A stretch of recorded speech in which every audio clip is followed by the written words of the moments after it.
তাকে প্রতিবেশী রাষ্ট্র আশ্রয় দিলেও দুশ্চিন্তায় ঘুম আসে না। মিডিয়ার সামনে দেখা যায় আজকে কত অসহায়, কত নিরুপায় একদিন ক্ষমতার বলে কত দাপট দেখিয়েছিল, দাম্ভিকতা প্রদর্শন করেছিল, কাউকে মানেনি, আলেম ওলামাদেরকে এত জুলুম করেছে, ফাঁসিতে ঝুলিয়ে জীবিত হত্যা করেছে। যখন যাবজ্জীবন কারাগারে রেখেছিল, রায় দেয়া হয়েছিল, যখন কারাগারে ইন্তেকাল হচ্ছে না, দাদা বাবুরা আদেশ দিয়েছে তাকে শেষ করে দাও, খতম করে দাও। জলজন্ত একজন আলেমকে হাস্যোজ্জ্বল চেহারায় যখন আমরা তাকে দেখেছিলাম, পর মুহূর্তেই তার মৃত্যুর ঘোষণা আমরা পাই। সম্মানীয় উপস্থিতি, আমাদের খুতবার আলোচনার বিষয় হলো বিপদ মুসিবতে মুমিনের করণীয়। গত জুমআয় এই শিরোনামের অধীনে আমরা আলোচনা করেছিলাম মুমিনের জীবনে বিপদ মুসিবতের ধরন এবং কারণ। কি কি কারণে আল্লাহ সুবহানাহু ওয়া তাআলা মুমিনের জীবনে বিপদ মুসিবত দিয়ে থাকেন।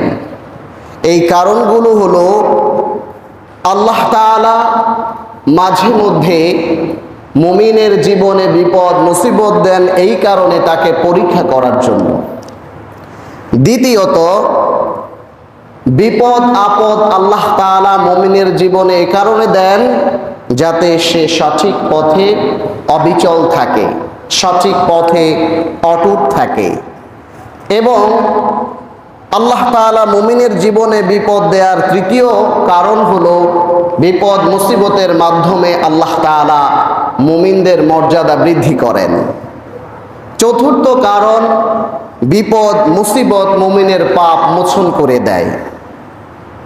এজন্য আল্লাহ তাআলা যখনই তার কোনো প্রিয় বান্দার কোনো ছোট গুনাহ মুছে দিতে চান, তখন তাকে বিপদ মুসিবত দিয়ে থাকেন যেন তার গুনাহগুলো তিনি ক্ষমা করে দিতে পারেন, মুছে দিতে পারেন। এবং বড় পাপের শাস্তি হিসেবেও অনেক সময় আল্লাহ তাআলা বিপদ মুসিবত দিয়ে থাকেন। আমরা এই পয়েন্টগুলো নিয়ে গত জুমআয় আলোচনা করেছিলাম। আমাদের আজকের খুতবার আলোচনার বিষয়টা হলো, যেসব গুনাহ কিংবা পাপের কারণে আযাব এবং গজব এই পৃথিবীতে নেমে আসে, এমন কতগুলো গুরুত্বপূর্ণ কারণ রয়েছে যে কারণে মানুষের উপরে আযাব গজব নেমে আসে। আল্লাহ সুবহানাহু ওয়া তাআলা বান্দাদের গুনাহের কারণে, পাপের কারণে পৃথিবীবাসীর উপরে কখনো বন্যা, কখনো দুর্ভিক্ষ, কখনো মহামারী, কখনো অনাবৃষ্টি কিংবা অতিবৃষ্টি, ভূমিকম্প, ভূমিধস এবং জালেম শাসককে জাতির উপরে চাপিয়ে দিয়ে তিনি শাস্তি দিয়ে থাকেন, আযাব গজব দিয়ে থাকেন। আল্লাহ তাআলা যেসব কারণে নাখুশ হন, নারাজ হন, অখুশি হন বান্দার উপরে, এবং যেসব কারণে বান্দার উপরে গজব দেন, এর প্রথম কারণ হলো যখন বান্দা আল্লাহর স্মরণ থেকে বিমুখ হয়ে যায়। আল্লাহ তাআলার হুকুম আহকাম এবং বিধিনিষেধ বান্দারা যখন লঙ্ঘন করতে থাকে এবং আল্লাহর জিকির থেকে, স্মরণ থেকে উদাসীন যখন হয়ে যায় বান্দারা, আল্লাহ তাআলা দুনিয়াতে ভীতিকর পরিস্থিতি তৈরি করে দেন। তখন দুনিয়াতে স্বাভাবিক জীবনযাপনের পরিবেশ থাকে না। পাশাপাশি আখিরাতেও এমন কারণ রয়েছে, এমন গুনাহ রয়েছে, পাপ রয়েছে, যার কারণে আখিরাতেও আল্লাহ তাআলা বান্দাকে শাস্তি দিবেন। পবিত্র কোরআনুল কারীমে আল্লাহ সুবহানাহু ওয়া তাআলা বলেন, ওয়ামান আ'রাদা আন যিকরি ফাইন্না লাহু মাঈশাতান দানকা ওয়া নাহশুরুহু ইয়াওমাল কিয়ামাতি আ'মা ক্বালা রাব্বি লিমা হাশারতানি আ'মা ওয়া ক্বাদ কুনতু বাসীরা। قال كذلك أتتك آياتنا فنسيتها وكذلك اليوم تنسى। যখন বিচারের মাঠ কায়েম হবে, হাসরের মাঠ যখন কায়েম হবে, সেই সময় আল্লাহ তাআলার স্মরণে দুনিয়াতে যারা বিমুখ ছিল, আল্লাহ তাআলার হুকুম আহকামকে যারা মানেনি, আল্লাহ তাআলা তাদের জীবনকে সংকুচিত করে দেন এই পৃথিবীতে, এবং হাসরের মাঠে তিনি এই সকল বান্দা বান্দীদেরকে অন্ধভাবে উঠাবেন। তখন বান্দারা প্রশ্ন করবে, লিমা হাশারতানি আমা ওয়া ক্বাদ কুনতু বাসীরা, হে আমার রব, হে আমার প্রতিপালক, হে আমার সৃষ্টিকর্তা, আপনি আজকে আমাকে কেন অন্ধ করে উঠালেন? দুনিয়াতে তো আমি চক্ষুষ্মান ছিলাম, আমার তো দৃষ্টি শক্তি ছিল, আই পাওয়ার ছিল, এখন আমি অন্ধ কেন? আমাকে কেন অন্ধ করে তুললেন? আল্লাহ তাআলা বলবেন, বান্দা, পৃথিবীতে তোমার কাছে আমার একটা কনস্টিটিউশন, একটা সংবিধান আমি পাঠিয়েছিলাম। তুমি চোখ থাকা সত্ত্বেও আমার সেই জীবন বিধানকে গ্রাহ্য করনি, খুলে দেখনি, মানার চেষ্টা করনি। তোমার চোখ থাকা সত্ত্বেও তুমি পাশ কাটিয়ে গিয়েছো। তুমি মানব রচিত ডক্ট্রিনকে ফলো করেছো, মানব রচিত সংবিধানকে তুমি অনুসরণ করেছো। আমার রবের দেয়া সংবিধানকে তুমি মলাটবদ্ধ করে কাপড়ে পেঁচিয়ে সযত্নে তাকের উপরে রেখে দিয়েছো বছরের পর বছর। যেই কাপড়ে ধুলোবালি জমে আস্তরটা অনেক মোটা হয়ে গিয়েছিল, ধরে দেখার কেউ ছিল না। তুমি অমুক নেতার পিছনে দৌড়িয়েছো, তুমি অমুক নেতার স্লোগান দিয়েছো নামে, তুমি আমার রাসূলের আদর্শ মেনে নাওনি, তুমি আমার রাসূলের সুন্নাহকে মেনে নাওনি, তুমি আলেম ওলামাদের কথাকে কর্ণপাত করনি। তোমাকে বারবার সতর্ক করা হয়েছিল, কোরআনের আয়াত তেলাওয়াত করে শোনানো হয়েছিল, হাদিসের টেক্সট পাঠ করে তোমাকে শোনানো হয়েছিল, কিন্তু চক্ষু থাকা সত্ত্বেও তুমি দেখোনি, না দেখার ভান করেছো। কান থাকা সত্ত্বেও তুমি শোনোনি, না শোনার ভান করেছো। তোমার বোঝার মন থাকা, দিল দিমাগ মস্তিষ্ক থাকা সত্ত্বেও তুমি সেটা রিয়েলাইজেশন করার চেষ্টা করোনি, উপলব্ধি করার চেষ্টা করোনি। দ্যাটস ওয়াই টুডে, আজকের দিনে আমি তোমাকে অন্ধ হিসেবে ব্লাইন্ড করে তোমাকে আমি হাসরের মাঠে উঠিয়েছি। কারণ পৃথিবীতে তুমি আমার নীতির বিরোধিতা করেছ, তুমি আমার দেয়া জীবন বিধানকে দেখোনি, বাস্তবায়ন করনি তোমার জীবনে। এজন্যই আমি আজকে তোমাকে অন্ধ করে তুললাম।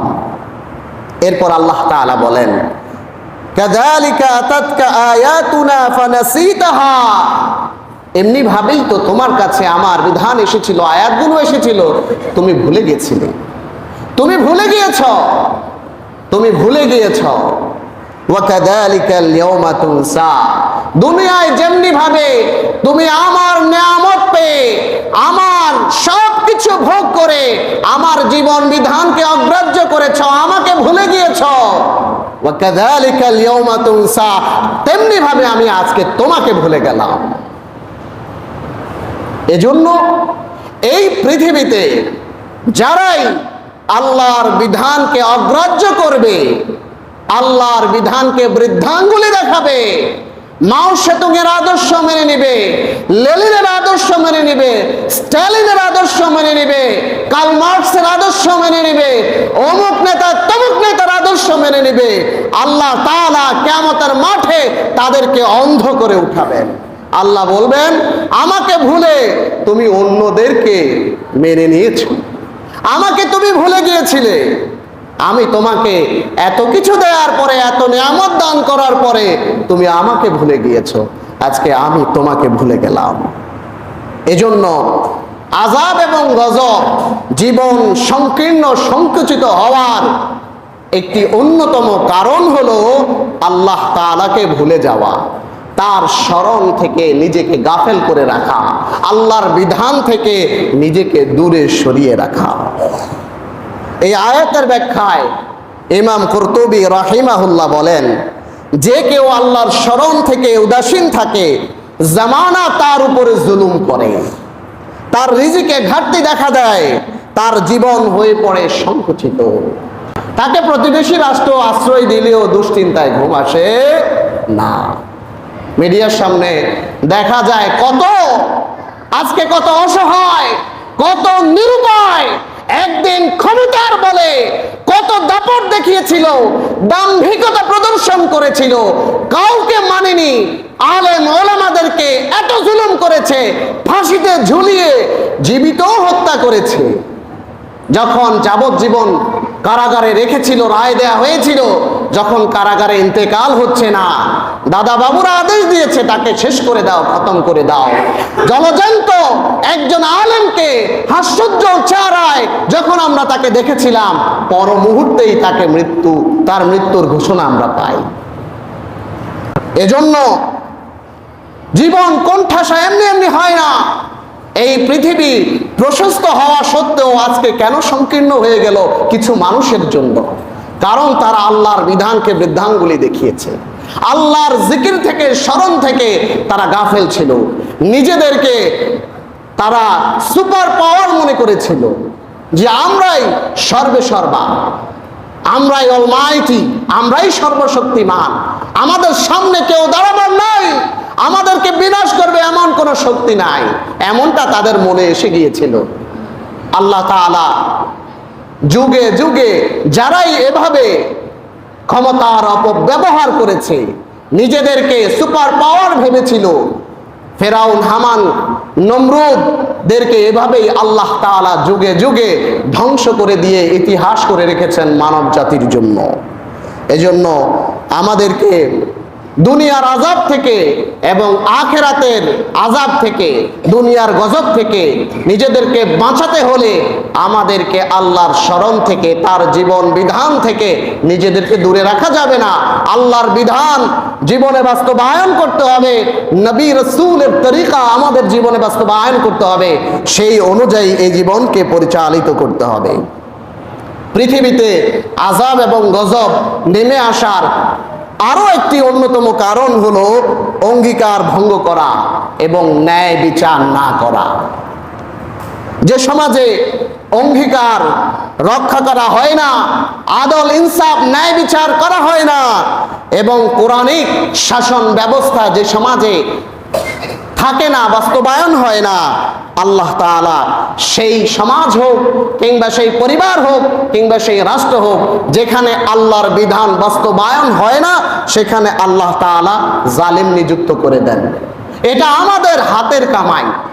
আমরা যখন আল্লাহর বিধানকে প্রাধান্য না দেই, প্রায়োরিটি না দেই, তখনই আল্লাহ তাআলা আমাদের উপরে জালেম চাপিয়ে দেন। এখনো যদি আমরা শিক্ষা গ্রহণ না করতে পারি, আমাদের সামনে যে লেসন রয়েছে, মোরাল লেসন রয়েছে, নৈতিক শিক্ষা রয়েছে, এটা থেকে যদি আমরা শিক্ষা গ্রহণ করতে না পারি, আমাদের জীবনে আরো দুর্ভোগ রয়েছে। এটি শেষ নয়, যা ভোগ করেছি, সামনে আরো দুর্ভোগ রয়েছে যদি এখান থেকে আমরা শিক্ষা গ্রহণ করতে না পারি। ফলে যেই সমাজ, যেই রাষ্ট্রে, যেই দেশে সুবিচার প্রতিষ্ঠিত থাকে না এবং প্রতিশ্রুতি রক্ষা করা হয় না, আল্লাহ তাআলা সেই সমাজের মাঝে মারামারি, হানাহানির পরিবেশ তৈরি করে দেন। হাদিস শরীফে এসেছে, রাসূল আকরাম সাল্লাল্লাহু আলাইহি ওয়াসাল্লাম ইরশাদ করেছেন, ওয়ালা হাকামা কওমুন বিগাইরিল হক ইল্লা ফাশা ফীহিমুদ দাম ওয়ালা খাদারা কওমুন বিল আহদি ইল্লা সাল্লাতা আলাইহিমুল আদু। আল্লাহ রাসূল সাল্লাল্লাহু আলাইহি ওয়াসাল্লাম বলেন, যে জাতি ন্যায় বিচার করে না, জাস্টিস করে না, তাদের মাঝে রক্তপাত বেশি হয়। গত বছরগুলোতে আমরা তাই দেখেছি। ন্যায় বিচারের বালা ছিল না, এত পরিমাণে জেনোসাইড হয়েছে। আমরা যখন পিলখানার দিকে তাকাই, বিডিআর বিদ্রোহ বলা হয়, এই ন্যারেটিভ, এই বয়ানটিও সঠিক না। বিডিআর বিদ্রোহ হয়নি, এটি সুপরিকল্পিতভাবে দেশের একটি মিলিটারি পাওয়ারকে, সামরিক শক্তিকে পঙ্গু করে দেওয়ার জন্য পরিকল্পিত জেনোসাইড ঘটানো হয়েছে। যারা এই দেশের লড়াকু সৈনিক ছিল, যারা প্যাট্রিয়ট ছিল, দেশপ্রেমিক ছিল, যারা দেশের জন্য জীবন দিতে প্রস্তুত ছিল, এমন সেনা অফিসারদেরকে বেছে বেছে গনে গনে টার্গেট বানিয়ে তাদেরকে হত্যা করা হয়েছে, যাতে করে দাদাদেরকে সন্তুষ্ট করা যায় আর এই স্বাধীন সার্বভৌম দেশকে পরাধীন করা যায়। এজন্য সোনার ছেলেদেরকে, যারা ছিল যোগ্য দেশপ্রেমিক, জাতির জন্য দেশের জন্য যারা ছিল নিবেদিত প্রাণ, তাদেরকে অকাতরে নির্বিচারে গুলি করে হত্যা করা হয়েছে। আজকে মিডিয়ার দিকে তাকালে তাই প্রকাশ হচ্ছে। একজন মিলিটারি কমান্ডো তার জীবন পরিচালনা করছেন রাজমিস্ত্রি হিসেবে, অ্যাজ এ ম্যাসন তিনি তার জীবিকা অর্জন করছেন একজন রাজমিস্ত্রি হিসেবে। আপনি কল্পনা করেন তো, সিক্স স্ট্যান্ড করা একজন পার্সন, এত এক মেরিটোরিয়াস মেধাবী একজন ব্যক্তি, সেনাবাহিনীতে যিনি মেজর ছিলেন, কমান্ডো ছিলেন, আমেরিকাতে যিনি ট্রেনিং নিয়ে সফলতার স্বাক্ষর রেখেছেন, তিনি বিভিন্ন দেশে সফলতার স্বাক্ষর রেখেছেন। সত্যের পক্ষে কথা বলার কারণে চাকরি হারিয়েছে, 5টি বছর জেল খেটেছে। তারপর জেল থেকে বের হয়ে না সরকারি প্রতিষ্ঠানে না বেসরকারি প্রতিষ্ঠানে, কোনো প্রতিষ্ঠানে চাকরি করতে দেওয়া হয়নি। তিনি তার বক্তব্যে উল্লেখ করেছেন, আজকে আমি জীবিকা অর্জন করছি রাজমিস্ত্রি করে। আপনি কাদেরকে সোনার ছেলে বলবেন, কাদেরকে দেশ গড়ার কারিগর বলবেন, কাদেরকে দেশপ্রেমিক বলবেন, আর কাদেরকে রাজাকার বলবেন, 71-এর ঘাতক দালাল কাদেরকে বলবেন? আপনি বুঝেন কিনা? আজকের এত সত্য, প্রতিষ্ঠিত সত্য প্রকাশ হওয়ার পরেও যারা জালেমদের প্রতি মায়া দেখাবে, যাদের হৃদয়ে এখনো জুলুমবাজদের প্রতি সিম্প্যাথি, সহানুভূতি আসবে, বুঝতে হবে তারা মানুষ নয়, তারা অমানুষ, তারা দেশের শত্রু, তারা জাতির শত্রু। এজন্য আমাদেরকে সত্যকে বিশ্লেষণ করতে হবে, সত্যকে বুঝতে হবে, সত্যকে ধারণ করতে হবে। আল্লাহ রাসূল সাল্লাল্লাহু আলাইহি ওয়াসাল্লাম বলেছেন, যেই দেশে, যেই সমাজে, যেই রাষ্ট্রে জাস্টিস থাকে না, সুবিচার থাকে না, ওইটার মাঝে রক্তপাত বেশি হয়। কারণ কৃষক বেড়া দেয় ক্ষেতকে রক্ষা করার জন্য। আমাদের গ্রাম অঞ্চলে একটি কথা আছে, বেড়াই ক্ষেত খেয়ে ফেলে। আমরা যাদের কাছে ন্যায় বিচারের জন্য আপিল করব, আবেদন করব, তারাই তো করাপ্টেড। তাদের কাছে আমরা কিভাবে ন্যায় বিচার পাবো? এই ন্যায় বিচার না থাকার কারণে শত শত পরিবারের সদস্য গুম হয়েছে, খুন হয়েছে, জেল জুলুমের শিকার হয়েছে, জীবন দিয়েছে, কোনো ন্যায় বিচার তারা পায়নি। এজন্য আমাদের দেশে, সমাজে, এমনকি ক্ষুদ্র প্রতিষ্ঠান, পরিবারেও ন্যায় বিচার প্রতিষ্ঠা করতে হবে, যাতে কেউ জুলুমের শিকার না হয়। কোন সন্তান দ্বারা যেন কোনো বাবা মা জুলুমের শিকার না হয়, কোনো বাবা মা দ্বারাও যেন কোনো সন্তান জুলুমের শিকার না হয়। আমরা শুধু একচেটিয়া বয়ানে বিশ্বাস করব না। শুধু ছেলেদের দ্বারা, মেয়েদের দ্বারাই বাবা মা জুলুমের শিকার হয় না, অনেক বাবা মায়ের দ্বারা তার সন্তানেরা জুলুমের শিকার হয়, কারণ সে ন্যায় বিচার প্রতিষ্ঠা করতে পারে না। আল্লাহর বিধান, সন্তান ছেলেদেরকে যেমনি ভাবে জায়গা জমিনের ভাগ দিতে হবে, মেয়েদেরকে তেমনি ভাবে আল্লাহ যে অংশীদার, যে পার্ট নির্ধারণ করে দিয়েছেন, মেয়েদেরকে দিতে হবে। ছেলেদেরকে প্রাপ্য বুঝিয়ে দিয়ে মেয়েদেরকে বলে, তোমাকে দোয়া করে দিলাম, ওয়ারিশ নিলে এটা সয় না। কি বলে? সয় না, তুমি এটা নিও না, তোমার ভাইয়েরা তোমাকে কি বলবে, দেখাশোনা করবে, আদর আপ্যায়ন করবে, এটা নিলে আর করবে না। এটা হলো জুলুম, আল্লাহর বিধানকে লঙ্ঘন করা। আল্লাহ ছেলেদেরকে যেমনি বাবা মার সম্পদে ওয়ারিস বানিয়েছেন, উত্তরাধিকারী বানিয়েছেন, মেয়েদেরকেও বানিয়েছেন। প্রত্যেক বাবার দায়িত্ব তার ছেলেদের হিস্সা, অংশ যেমনি ভাবে বুঝিয়ে দিবে, মেয়েদেরকেও তাদের হিস্সাটা, তাদের অংশটা, তাদের পাঠটা বুঝিয়ে দিবে। তাহলেই সুবিচার প্রতিষ্ঠিত হবে। এই সম্পদ মেয়েরা নিয়ে গেলে তাদের আদর আপ্যায়ন বন্ধ যে করে দিবে, আল্লাহর রাসূল বলেছেন, লা ইয়াদখুলুল জান্নাতা কাতিউন, আত্মীয়তার সম্পর্ক ছিন্নকারী কখনো জান্নাতে প্রবেশ করবে না। যারা মনে করে আমার বোন আমার থেকে ওয়ারিস নিয়ে গেছে, সম্পত্তি নিয়ে গেছে, উত্তরাধিকারী প্রাপ্যটা নিয়ে গেছে, আমার আর দায়িত্ব নয় তার দেখাশোনা করা, আদর আপ্যায়ন করা, সে জান্নাতে প্রবেশ করবে না। সে আত্মীয়তার সম্পর্ক ছিন্নের অপরাধে অপরাধী হবে। এজন্য অভিভাবক যারা আছেন, পরিবার থেকে সুবিচার প্রতিষ্ঠা করতে হবে, তারপর সমাজে, তারপর রাষ্ট্রে সুবিচার প্রতিষ্ঠা করতে হবে। তা না হলে মানুষ মজলুম হবে, জুলুমের শিকার হবে, অধিকার থেকে বঞ্চিত হবে এবং পরিবারে, সমাজে, রাষ্ট্রে বিশৃঙ্খলা দেখা দিবে। এটা আল্লাহ তাআলার মাধ্যমেই হবে। এগুলো আমাদের হাতের কামাই। গত জুমায় আমি আপনাদেরকে আয়াত তেলাওয়াত করে শুনিয়েছি। আল্লাহ রাসূল সাল্লাল্লাহু আলাইহি ওয়াসাল্লাম আরো বলেন, ওয়ালাম ইয়ানকুদু আহদাল্লাহি ওয়া আহদ রাসূলিহি ইল্লা সাল্লাল্লাহু আলাইহিম আদুওয়ান মিন গায়রিহিম ফাআখাযু বা'দা মা ফি আইদিহিম وما لم تحكم أئمتهم بكتاب الله ويتخيروا مما أنزل الله إلا جعل الله ببأساهم بينهم। আল্লাহ রাসূল সাল্লাল্লাহু আলাইহি ওয়াসাল্লাম বলেন, যখন কোনো জাতি আল্লাহ এবং তার রাসূলের অঙ্গীকার ভঙ্গ করে তখন তাদের উপর তাদের বিজাতীয় দুশমনকে ক্ষমতাসীন করে দেয়।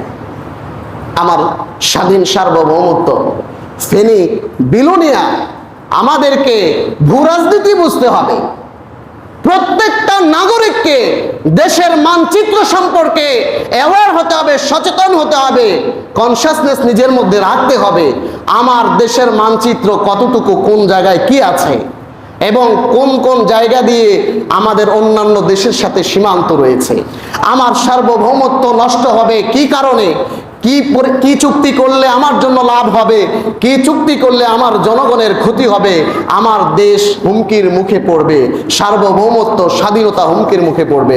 প্রত্যেককে এ ব্যাপারে সচেতন হতে হবে। সন্তানদেরকে ভূরাজনীতি শেখাতে হবে, ওয়ার্ল্ড পলিটিক্স শেখাতে হবে। শুধু তাসবিহ গোনা শেখালে হবে না, শুধু কোরআন তেলাওয়াত শিখিয়ে ছেড়ে দিলে হবে না, মাদ্রাসায় ভর্তি করে দিলে হবে না। তাকে অবশ্যই অবশ্যই ধর্মের ব্যাপারে যেমনি ভাবে যে সচেতন হবে, তেমনি দেশ রাজনীতি বিশ্ব সম্পর্কে সে সচেতন হতে হবে। তাকে অর্থনীতির ব্যাপারে সচেতন হতে হবে, কেমনি ভাবে ব্যাংকিং সিস্টেম চলে।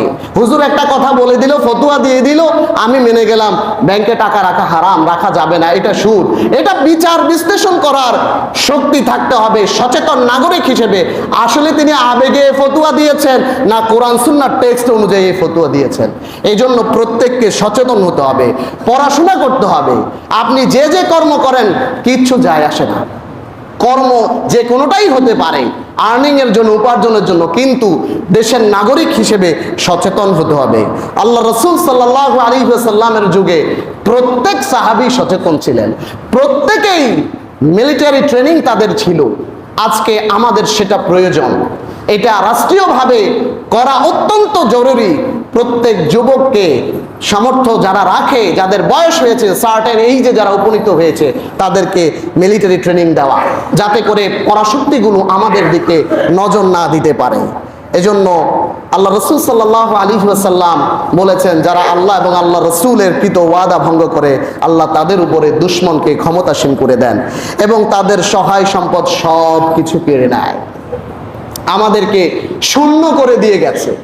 এমন একটা দেশে আমরা এখন অবস্থান করছি, এক একজন ব্যক্তি কোটি কোটি টাকা পাচার করেছে, দেশের সব সম্পদ তারা কেড়ে নিয়ে গেছে, আমরা শূন্য অবস্থায় আছি। আমাদের জাতির এগুলোর ব্যাপারে সচেতন হতে হবে।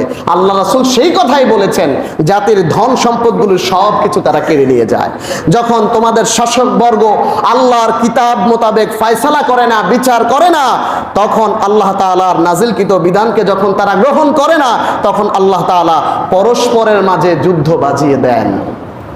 নিজেদের মধ্যেই একদল আরেক দলকে মারে, একদল আরেক দলকে ঘায়েল করার চেষ্টা করে, দমিয়ে রাখার চেষ্টা করে।